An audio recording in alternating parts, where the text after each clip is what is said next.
Good morning, everyone. We're going to get started in 5 minutes if you want to start headed inside and finding your seats. Thank you.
Welcome to the Ethical Society of St. Louis. Platform is about to begin.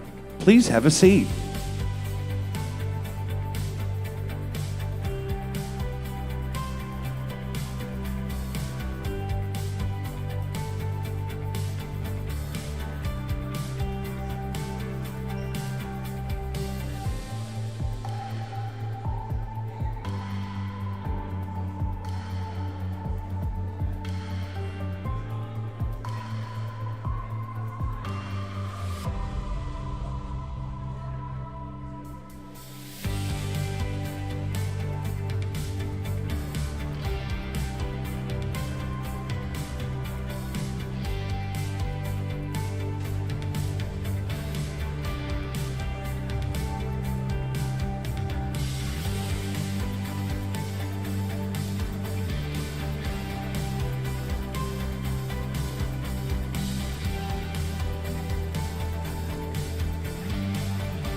I have to tell you all, I get better and better at that every time. The first time, Lance had to give me a little head shake from the audience. Good morning, everyone. My name is Samantha White. My pronouns are she and her, and I am the volunteer host for today. I am grateful that we can gather together today in the spirit of shared humanity and fellowship. And we are really fortunate to be in community together. And whether you're a longtime member or a first-time visitor, I'm really excited to have you here today. Thank you. Okay, so that our time is not interrupted, I just heard a little bell. Let's turn our phones off into silent mode so we don't interrupt anyone today. Our first musical guest, our musical guest today, is Emily Wallace. She's amazing, and she's going to be playing Always Be My Baby by Mariah Carey.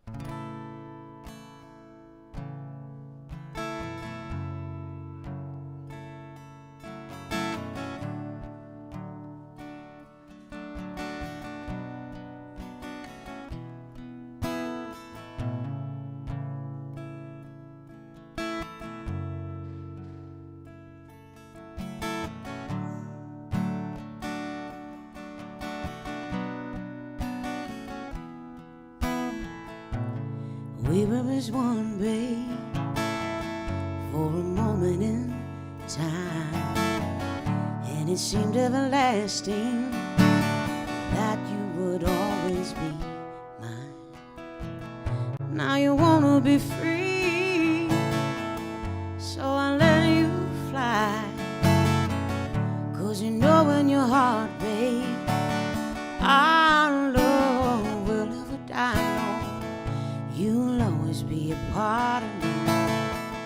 I'm part of you indefinitely. Oh, don't you know you can't escape me? Oh, darling, 'cause you'll always be my baby, and we'll linger on. Time can erase a feeling that's strong. Oh, don't you know you can't escape me? Oh, darling, 'cause you'll always be my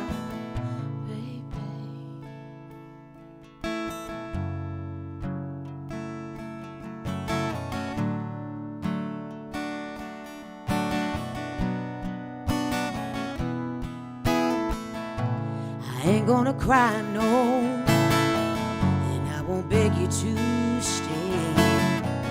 You're determined to leave now. I will not stand in your way. Hey, hey. But inevitably, you'll be back again now. 'Cause you know in your heart, babe, our love will never end, no. You'll always be a part of me. I'm part of you indefinitely. Oh, don't you know you can't escape me? Oh, darling, 'cause you'll always be mine. I know that you'll be right when your days and your nights get a little bit colder.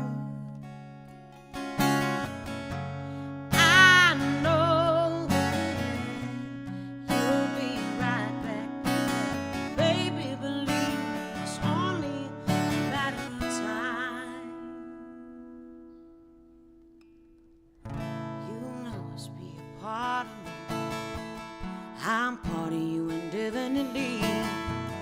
Girl, don't you know you can't escape me? Oh, darling, 'cause you'll always be my baby.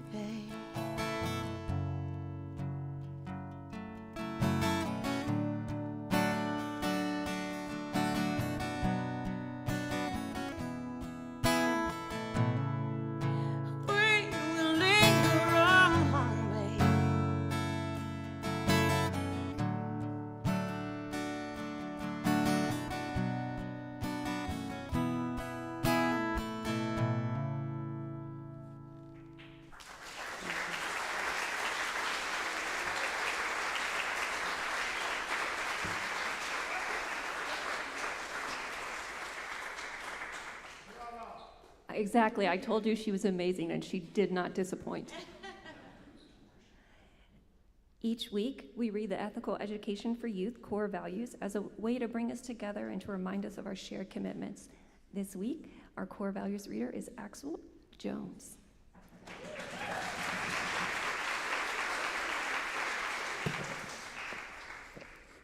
Every person is important and unique. Every person deserves to be treated fairly and kindly. I can learn from everyone. I am part of this earth. I cherish it and all the life upon it. I can learn from the world around me by using my senses, mind, and feelings. I am a member of the world community, which depends on the cooperation of all people for peace and justice. I can learn from the past to build for the future. I am free to question. I am free to choose what I believe. I accept responsibility for my choices and actions. I strive to live my values.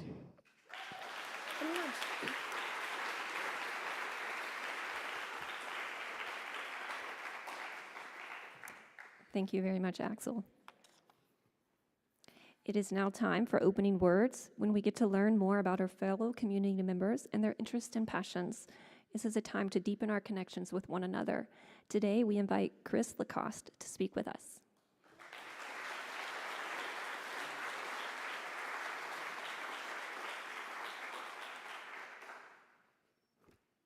My pronouns are he, him.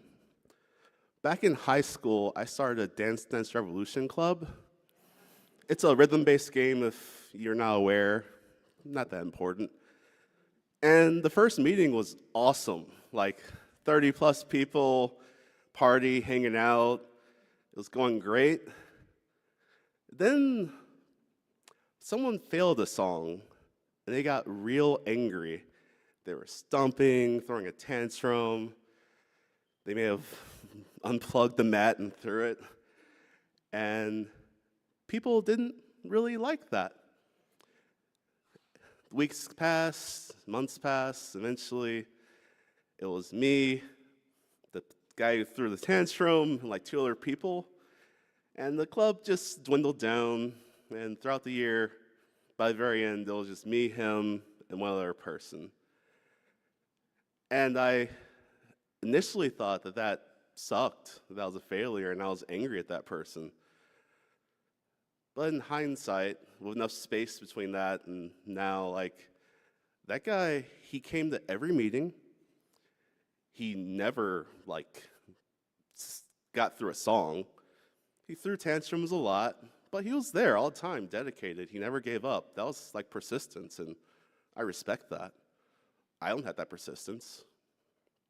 So I was like, so it was good. I gave that person a space. We didn't push him away, and thought that was fine.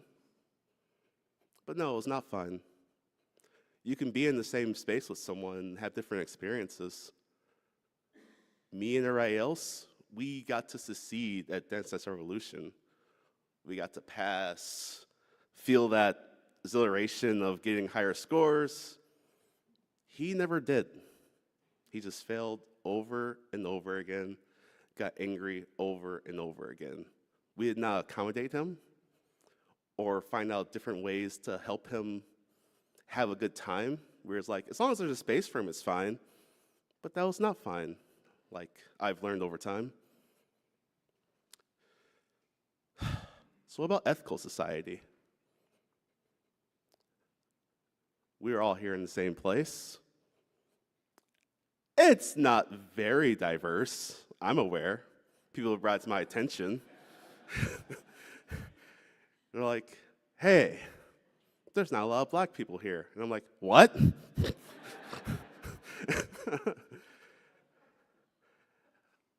But is this a place where different diverse crowds would want to stay?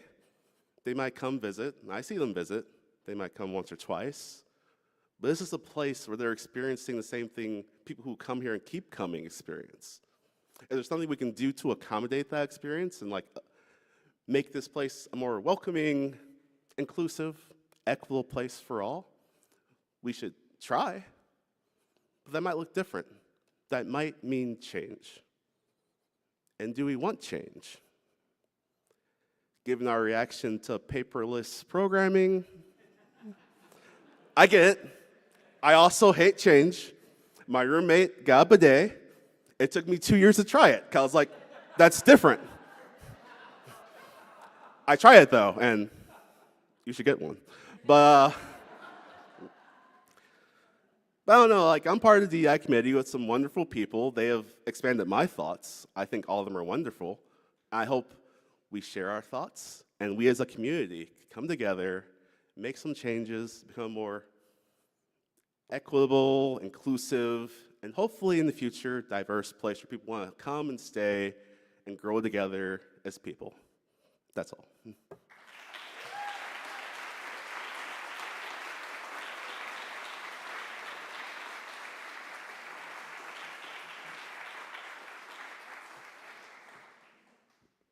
Chris, I appreciate you and your reminders to us, and I agree with all of it. Except I would have been the tantrum thrower at Dance Dance Revolution as well. If you are a member and would like to share opening words, we will happily get you on the schedule. You can contact our interim director, Amy Miller, Carol Beer, or send an email to the platform speakers team. The team takes turns recruiting each month, so you may be asked to give opening words, and I hope that you take advantage of that opportunity to share with this community. Let's welcome Emily back to the stage for You Are the Best Thing by Ray LaMontagne.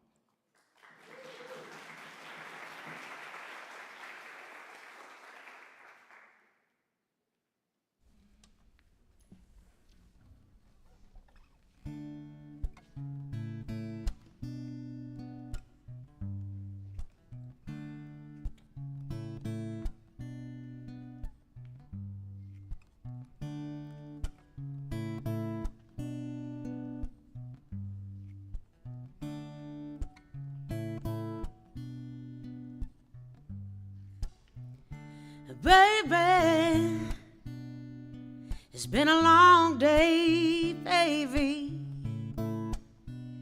Things ain't been going my way, you know I need you here to clear my mind all the time. And baby, the way you move me is crazy. It's like you see right through me and make it easier. You turn me on and you don't have to try. Oh, babe, you are the best thing. You are the best thing. You're the best thing, baby. You are the best thing ever happened to me.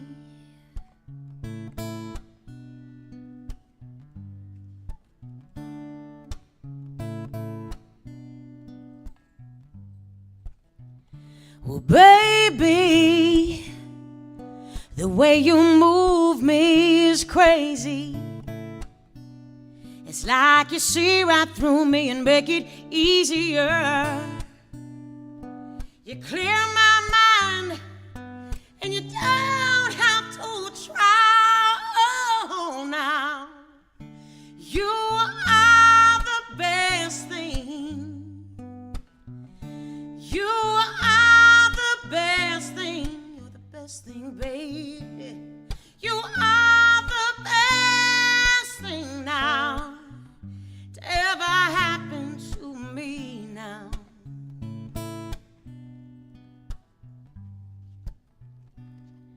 Now both of us have known love before. It'll come on up on you like the spring, and it'll walk on out the door.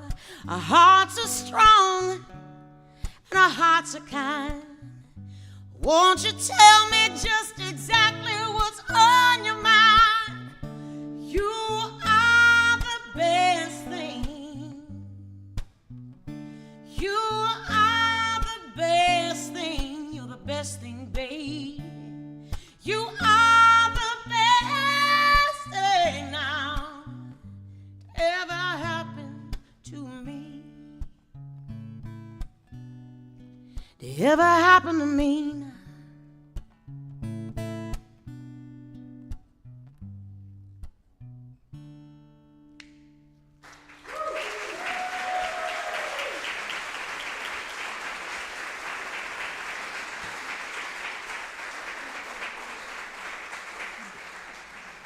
chills each time. So good.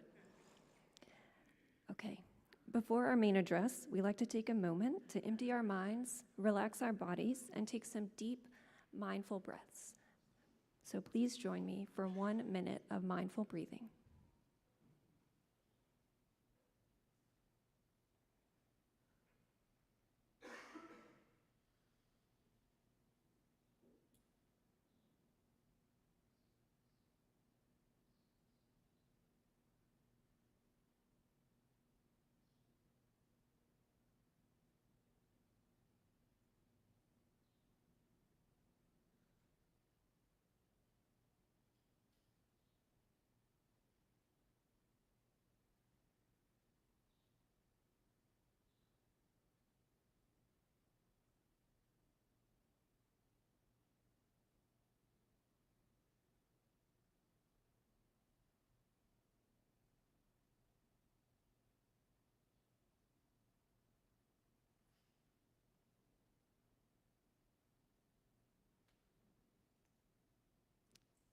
Thank you.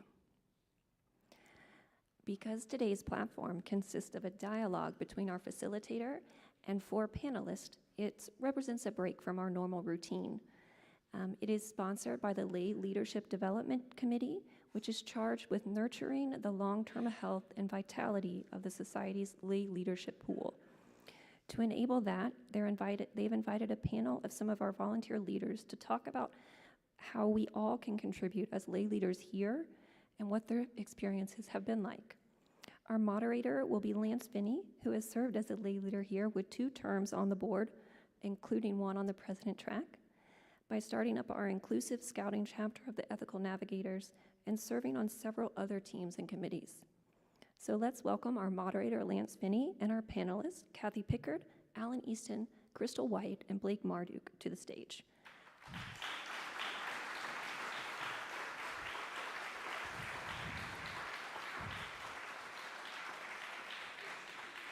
Their bios were shared in the weekly email, and they'll also be rotating on the back of the screen in case you need more information about each of them.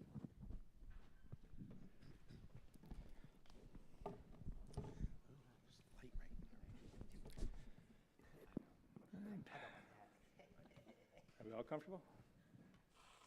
No. All right, fair enough. Thank you, Samantha, and thanks to the Lay Leadership Development Committee for putting this together. Good morning. As Samantha said, I'm Lance Finney, he, him pronouns, and I've been on a bunch of committees, teams, task forces, and the board since I joined the Society in 2010.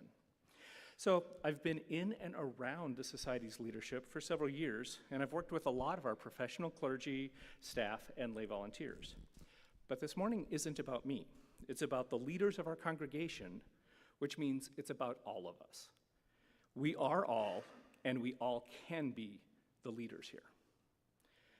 Lay leadership is an important part of keeping this congregation functioning, and that will be more true than ever next year when we will have an unknown period of time without a big L leader running the Society.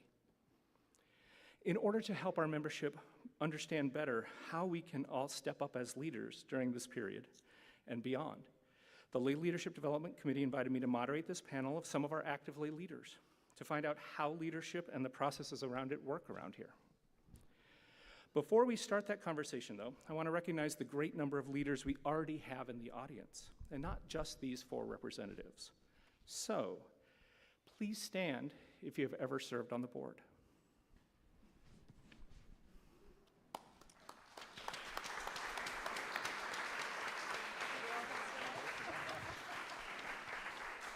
So, you can sit down, but I think a bunch of you will all stand up right again, because then I'm going to say, please stand if you have ever chaired a task force, committee, forum, or the Tuesday Women's Association.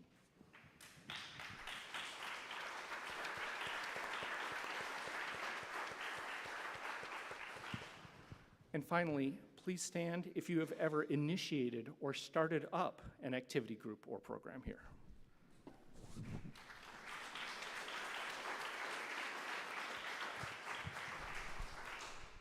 So, a lot of the same people stood up every time, but not all. There are a lot of us who have led in different ways. And thanks to you all. And with that, we'll get started with the panel. I have a bunch of questions, And you'll all have a chance to answer them, but don't feel like you have to answer every one individually. We don't have that much time, unfortunately. So just I'll get a couple answers and then move on to the next question. So getting started, what was the first way that you took a leadership role here, and how quickly was it after you joined the community? Hi, can you all hear me? Is this working? So I wasn't yet a member, but I came to a navigators meeting that Lance Finney was running, and I remember him saying, "We need a treasurer." I was like, "I can do that." There we are. Well, thank you. Yeah, so you don't even need to be a member. Who wants to answer next? I was here a long 14 years before I dared to take any committee chairmanship. It was the chair of the Platform Speaker Committee. And I was nudged into that and had great oversight from then leader Don Johnson. Thank you. Cathy or Blake, do you want to? So the first thing that I did in terms of like leadership, or it wasn't even in an official capacity. I was actually asked to join the welcome team, at which I actually refused to do. But I did my best to like be engaging with everybody down at like coffee hour and greet people who were new, who had name tags, just because like that is who I am as a person. And so like volunteering my time and just like my personality was the first way that I ever felt like I had any type of leadership within the society. Thank you. If you want to speak, you can, and we'll make sure everyone get a chance for the first one, but I won't always ask everyone to speak after this. In my earliest experiences in the society were in the Sunday school, and I began by teaching some classes. I don't know how many years it was after that I became the director of the special interest program, which was at that time the recreational second hour.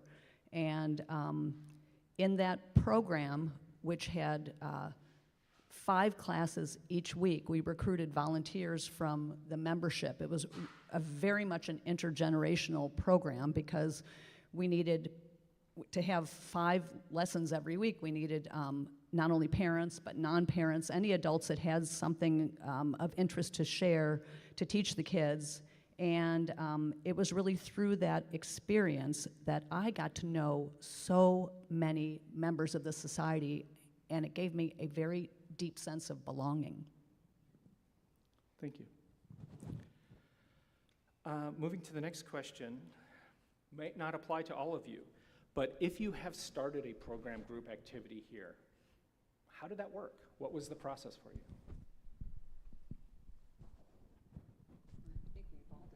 Yeah, I was, the only thing that I stood for during that little period of time standing up was starting groups. It's incredibly easy. It's incredibly simple. Whenever I did it, I got to ask myself my favorite question, which is, what do I do for fun? And so I decided, what do I do for fun? And I first investigated to see if there was already a group here that did that. And then whenever I found out that there wasn't, I essentially pitched the idea. I had gone to Nancy and Amy and some other people around in the leadership, and basically just went and put it on the schedule and got a code and started coming here.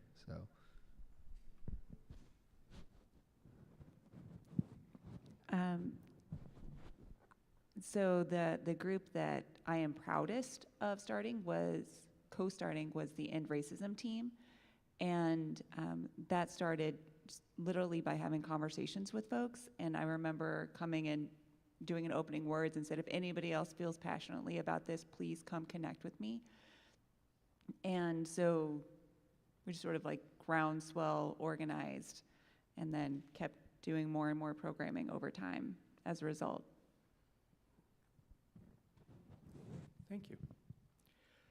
So for each of you, well, maybe not everyone will answer, we'll see. What are the most satisfying aspects of your service as a society? Or put another way, what do you get out of it? I get to read good books with people. I joined the society because Joy McConnell enrolled me in a book circle she was leading back in the late 80s, and I've tried to keep something going ever since then. If I may, I'd like to go to the last question. All right, sure. Because I think the thing I feel most proud about is the coming of age program, which started really as an act of rebellion on the part of the 8th graders.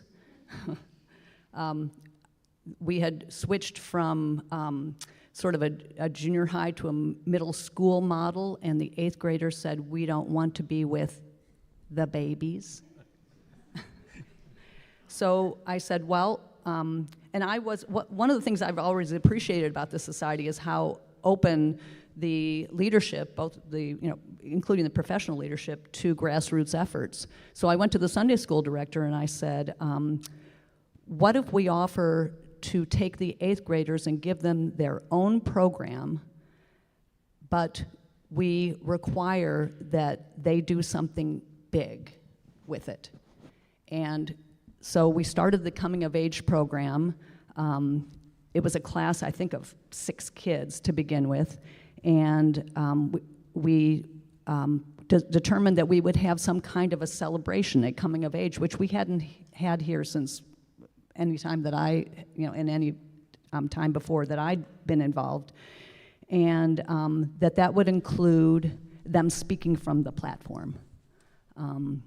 And in order to prepare them for that kind of thing, public speaking, which a lot of people find to be very frightening, we took them to do a high ropes course before that, conquering what some people feel is a fear of heights, sort of putting those two things together. And that coming of age program, though I'm sure it has evolved and changed over the years, is still, the ceremony anyway, is still pretty much the way that we envisioned it at the very beginning. And that's something I feel really good about. So a message that I take, yeah, thank you, Cathy.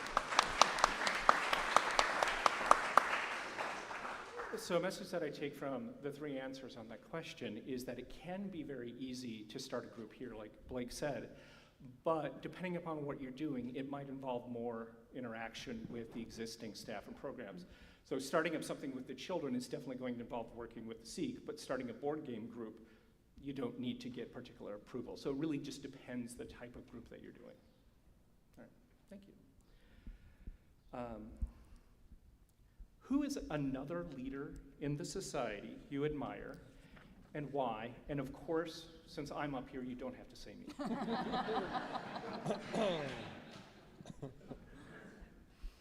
So we got this question in advance, and I wrote maybe 15 different people on my card. So I just want to summarize and say that folks I always want to work with are individuals who are passionate, capable, hardworking, dependable, responsive, and have a positive attitude. So if that is you, then I want to be working with you. I dared not pick any names that were likely to be in the audience, so I mentioned Joy McConnell earlier. She was a lay leader when I met her, but she became a capital L leader later. She was very nurturing and helped me, again, get sort of back into the study of the humanities after a career in science. And I think most of you who know them know Joy and her husband retired to North Carolina, but Joy remains a member here. And she recently posted on Facebook that in spite of her health challenges, she has achieved her 80th birthday. So I'm glad to hear that. And if you're watching this on the stream, Joy, thank you for your service over the years, and thank you for the inspiration that you clearly have had.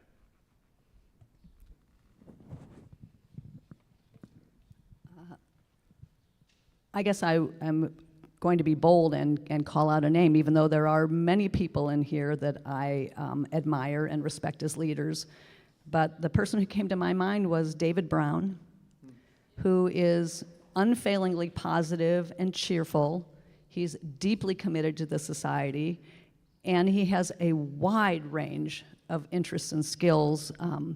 He started a development committee for fundraising.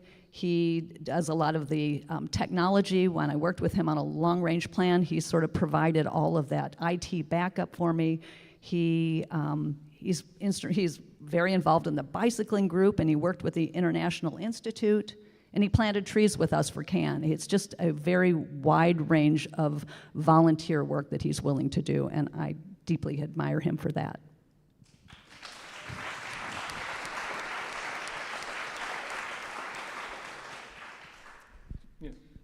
This question was a little difficult because I was like, well, I can't pick the people who are sitting up here with me.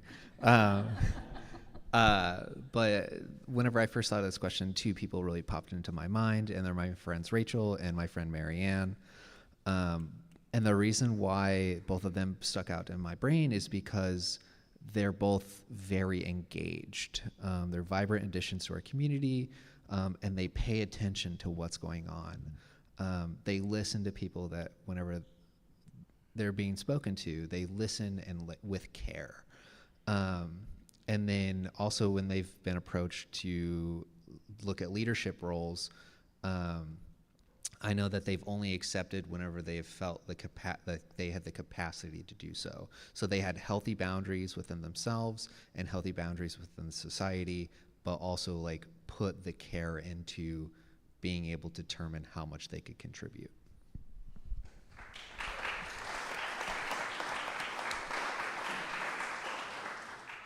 Thank you all. So the way that I initially wrote this question kind of makes an assumption of our aspiration. So how is this a safe environment leadership incubator?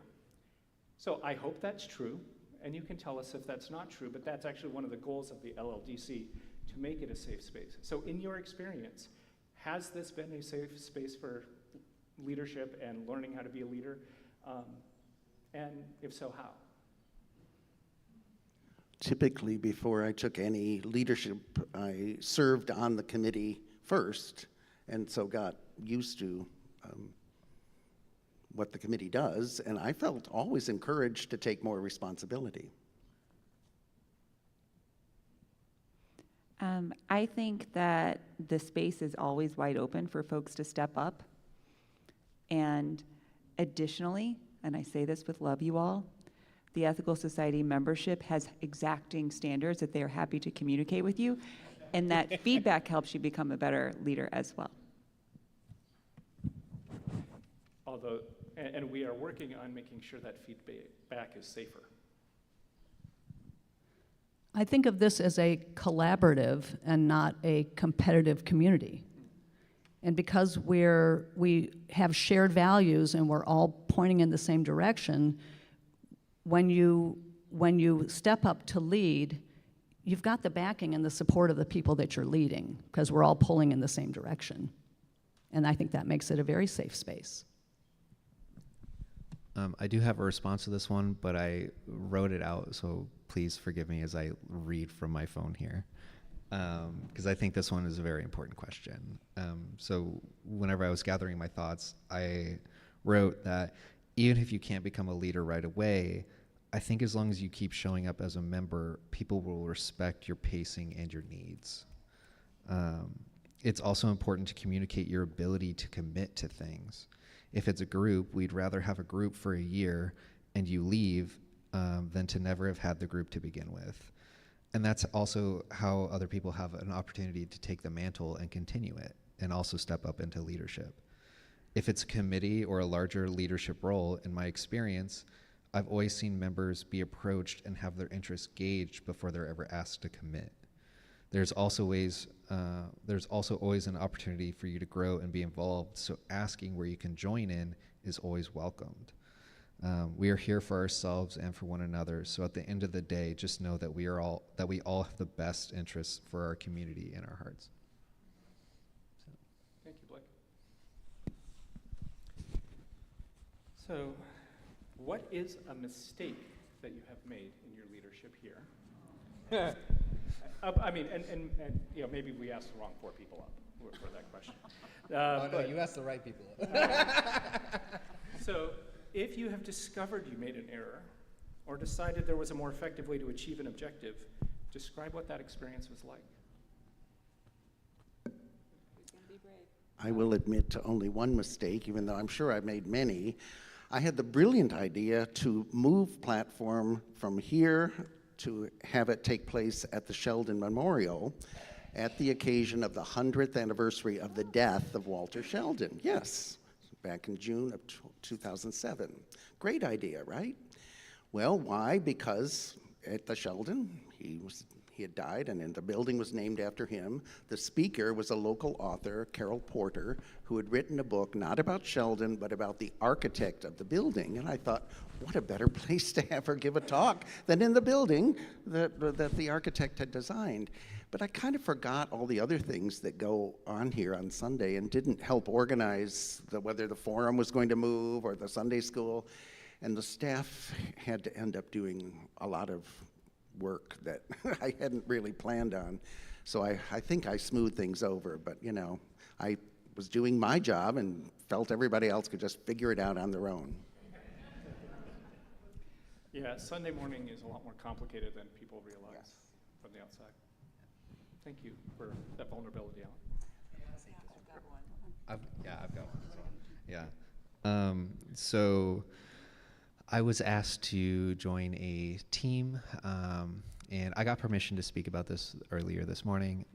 And so I had originally been asked to help with the children's groups. I was really excited about it, wrote programs, everything like that. But as the programming continued, there was a distortion or disparity between values of the people in play. And it wasn't like a cataclysmic event. It was just like a very medium conflict. And after we kind of like discussed it, sat down for a resolution meeting. And after that, we just kind of came to the agreement that I would step back and try to find other ways that I could help lead and be engaged in the society. And I want you to know, this was a conflict, but at the end of the day, all the people that were in that resolution meeting, I'm still friends with, and I'm still on talking terms with, and everybody is was there for each other.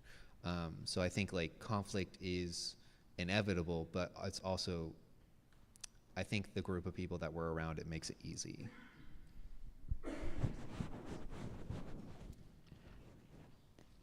The mistake that I make and keep making is overextending myself. Yeah. Thank you, Samantha. I appreciate that. For those who don't know, Krystal's sister, who, is quite aware.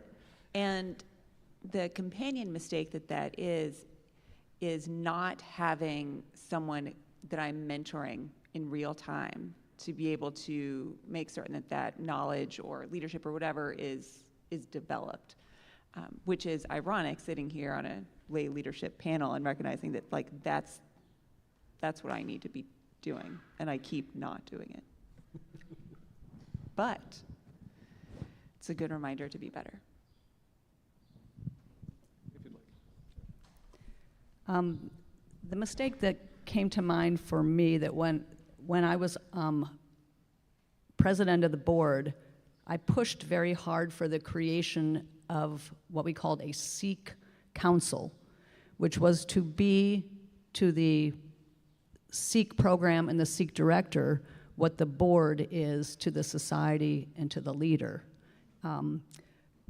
A mini board, in effect, to provide, to set policy, to provide guidance and support.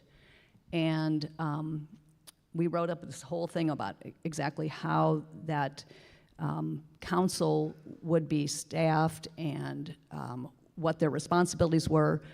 I didn't volunteer to be on the council, and I had the idea of how it should operate. I think it was a mistake for me not to provide that kind of leadership on an idea that I had. And I think shortly after I left the board, they scrapped the whole idea. So I think, as I said, the society is pretty welcoming of grassroots efforts, but if you have an idea, you also better be willing to give it birth and make sure that it is healthy before you turn it over. Thank you. All right, so we are getting near the end. I'll ask one more plan question, and then I'll spring something on you, so good luck. What gets you engaged here at the Society?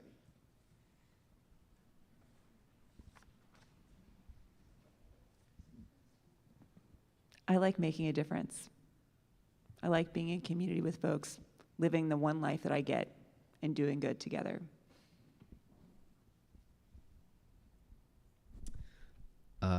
Things that get me engaged are, perhaps I'm misinterpreting this question, but I love it whenever people are talking to me and they tell me about what they're passionate about. I love getting to like see their eyes light up, and like it feels like that is engaging me in the community, and I'm tightening my bonds with everybody here. And I think that's how you figure out what the needs are and what the wants are of the people around you.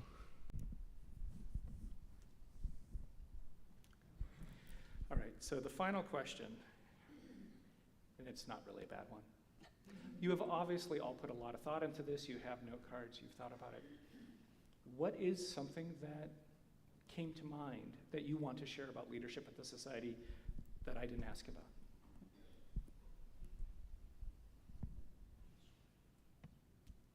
If something came to mind. Maybe you did a good job in coming up with a question. Okay. Honestly, something about leadership is it's just fun. Like I know that that's like a question that I keep saying and I keep reiterating, but for me it is fun. I love getting to connect with the people who are going to contribute and encouraging other people to contribute, because at the end of the day, we're a community and communities need each other to grow. And I think that's like the most rewarding, most exciting, wonderful part about being in a position where I can encourage that. You could have asked how we prevent ourselves from getting overburdened. And I myself served as president of the board for a while, as I'm sure several of you did here. And ever since then, I've used it as a get out of committees free card. I already did it, you know, so that assuages my guilt. No, as someone who rolled off the president track this year, oh yeah.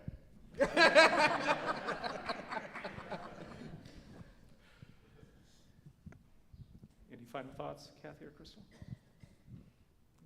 I was thinking that sometimes stepping into a leadership role is really scary. But perhaps that shouldn't prevent you from saying yes. Because sometimes the things that you dread end up being the things that you feel the most rewarding and gratitude, and it deepens your commitment, it gets you engaged, perhaps it gives you a feeling of joy that you didn't anticipate.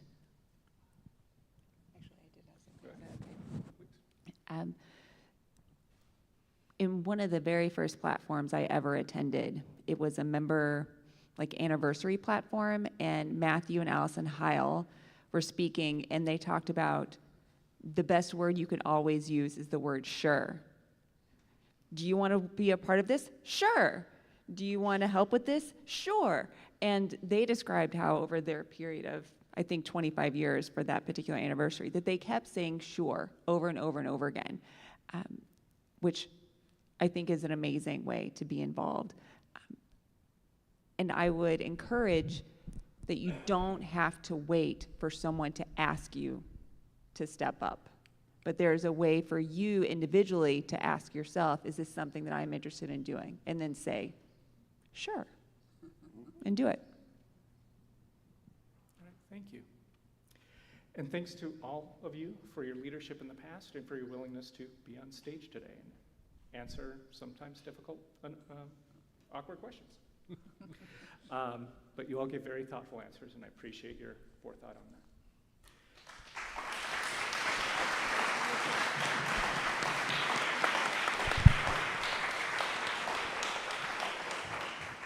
And if anyone in the audience wants to ask the panelists more questions, they'll be downstairs in the Becker room after the platform. Samantha will give more information about that.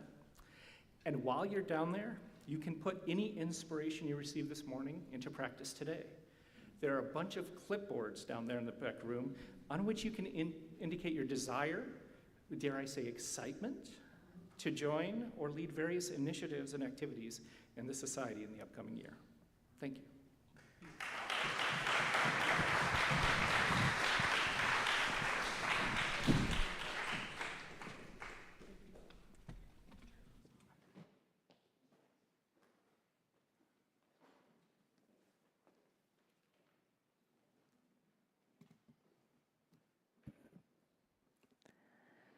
All right. They're all so amazing, right? Yeah.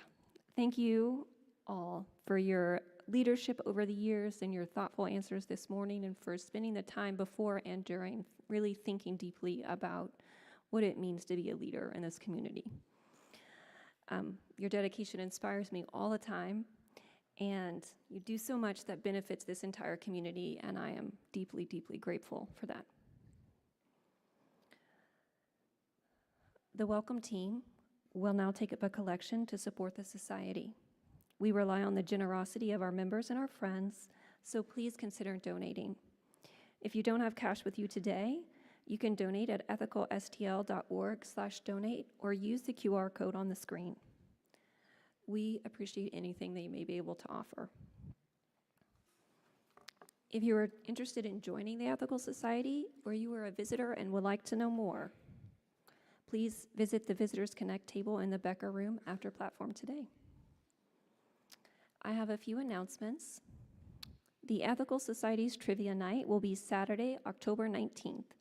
For now, start thinking about who will be on your 8-person team, and be sure to mark your calendars. The Trivia Night, Saturday, October 19th. It's a fun time. You should come. I also will invite you to pull out your phone to add another date to your calendar. We're saving the date for Amy Miller's going away party on Sunday, December 8th after platform. More details will be shared over the next few months, so be sure to read your ethical emails closely. And if you would like to help with the party planning or help in the kitchen or any other ways to aid this process to celebrate Amy and her time with us, please contact me or Mary Ann Perkins. And Amy sent me a text because the little note in the weekly is like, there'll be food, but we don't know what else. And they laughed a lot. So you should make sure to save that date so you can come and celebrate her and them with us. We would love to keep you informed about future events at the Ethical Society of St. Louis. You may use the QR code on the screen to sign up for the weekly newsletter, check the Friends of the Ethical Society Facebook group, or email the relevant staff person or volunteer. This is a busy and vibrant place. We rely on volunteers, as was demonstrated so clearly today, and I hope that you get involved and connected in ways that feel meaningful for you. And don't forget those clipboards downstairs with all sorts of opportunities available for each of you. Let's welcome Emily back to the stage one last time for I Can See Clearly Now by Johnny Nash.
can see clearly now the rain is gone. I can see all obstacles in my way.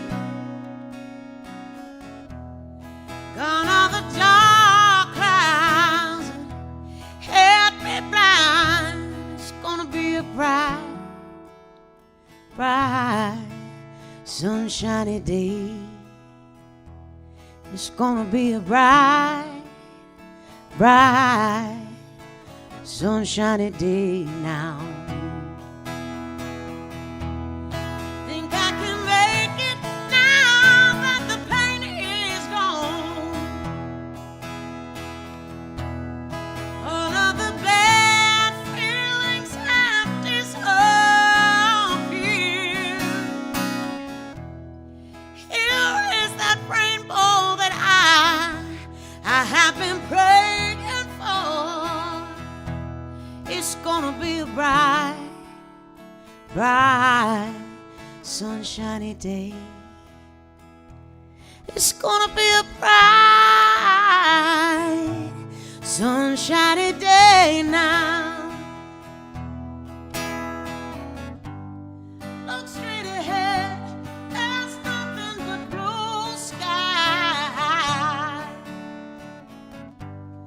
Look straight ahead, there's nothing but blue skies, oh baby.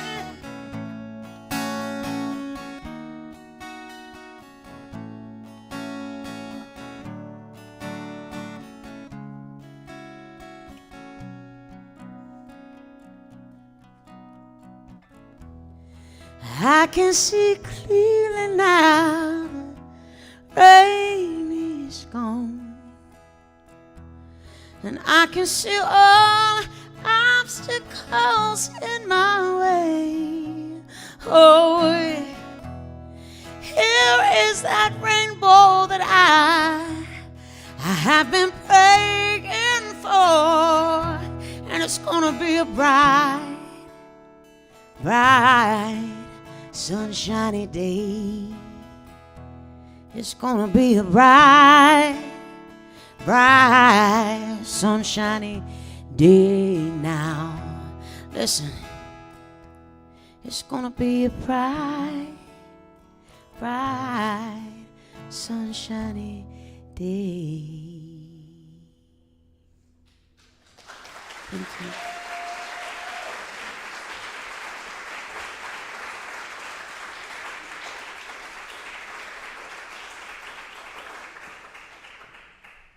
Okay, there's a lot of hope in that song. It made me a little teary-eyed. So thank you, Emily. And thank you all for being here today, for each other, and for yourselves. I hope today's platform helped you feel more connected to one another and motivated you to get involved in ways that you are passionate about. I invite you to return next Sunday to hear from therapist, coach, and consultant Catherine Stenson as she discusses what counts as doing something. There's a little bit of a theme going on here. I also invite you to spend more time in community today, speaking with our panelists downstairs.